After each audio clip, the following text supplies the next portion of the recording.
Ол пролиновая кислота екі сүйектің арасындағы шеміршектерді қалпына келтіретін не екен? Аминақышқыл екен. Ол остеохондроз, грыжа, дискі содан болады екен. Бауыр дұрыс жұмыс істемегеннен. Одан кейін өт қабында тастар болады, ол сізге обострение түкте бермейді, бірақ ол уже ана өттің несін составын бұзады. Ол уже бүкіл организмге влияет. Головной мозг, кишечник, ұйқыға да влияет. Потом эльгистин деген аминақышқыл бар, ол да бауырда. Бауырыңызды 500 түрлі биохимиялық процесс, мен өзім бауырдың маманы болғандықтан айтып отырмын да. Соны уже қалпына келтіре бастағаннан кейін остеохондроз, грыжа, артрит, артроз өзімен өзі жайланады уже. Оған специально операция жасап, не жасап керек жоқ. Хорошо?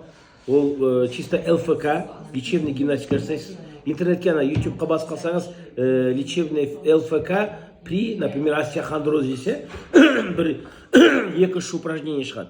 Соны